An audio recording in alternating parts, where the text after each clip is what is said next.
Diploma in mechanical engineering production branch 6 semester के subject metrology and measuring instrument में important question session पर lecture चल रहे हैं। इस समय ट्रांसड्यूसर चैप्टर पर लेक्चर हो रहे हैं और इम्पॉर्टेंट क्वेश्चन सेशन का ये लेक्चर नंबर 25 है। हेलो स्टूडेंट्स, आज का प्रश्न है विभिन्न प्रकार की दाब मापी युक्तियाँ क्या हैं। इस प्रश्न को सन 2010 और 2011 में पूछा गया था। पिछले लेक्चर में बर्डन ट्यूब के द्वारा दाब के मापन के विषय में पूछा गया था। प्रश्न वही है, इसमें कुछ और युक्तियां जोड़ जाएंगी जिसमें हम बेलोज इत्यादि का प्रयोग करेंगे। Measurement of pressure by potentiometer. Pressure का मापन पोटेंशियोमीटर के द्वारा किया जा सकता है और पोटेंशियोमीटर के द्वारा दो विधि से किया जा सकता है। पहली विधि में हम बर्डन ट्यूब और पोटेंशियोमीटर का प्रयोग करते हैं। दूसरी विधि में बेलोज और पोटेंशियोमीटर का प्रयोग करते हैं।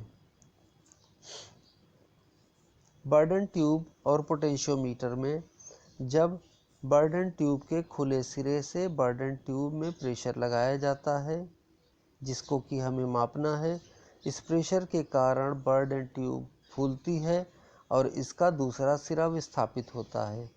बर्डन ट्यूब के दूसरे सिरे से पोटेंशियोमीटर के वाइपर को जोड़ दिया जाता है और वाइपर के चलने के कारण वाइपर तथा पोटेंशियोमीटर के एक सिरे के बीच वेरिएबल वोल्टेज प्राप्त होता है और इस वेरिएबल वोल्टेज को हम कैलिब्रेटेड वोल्टमीटर पर प्रेशर के रूप में पढ़ लेते हैं और हमें प्रेशर का मान ज्ञात हो जाता है।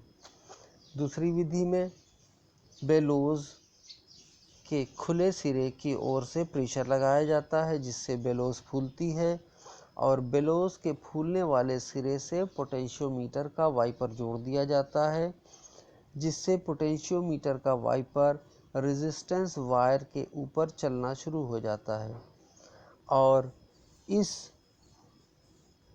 बेलोज के वाइपर तथा पोटेंशियोमीटर के बैटरी के एक छोर के बीच वोल्टमीटर लगा दिया जाता है और परिवर्तित वोल्टेज के मान को कैलिब्रेटेड स्केल पर पढ़कर हमें बेलोज पर लग रहे प्रेशर का मान ज्ञात हो जाता है।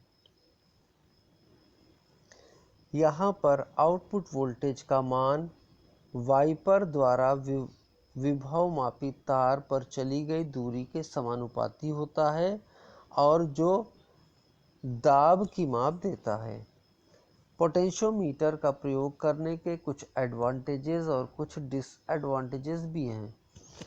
पोटेंशियोमीटर का एडवांटेजेस ये सस्ते हैं, प्रयोग में सुगम हैं, बड़े विस्थापन व आयामों को ज्ञात करने में उपयोगी हैं, इनकी विद्युत दक्षता अधिक होती है और इनकी संरचना मजबूत है।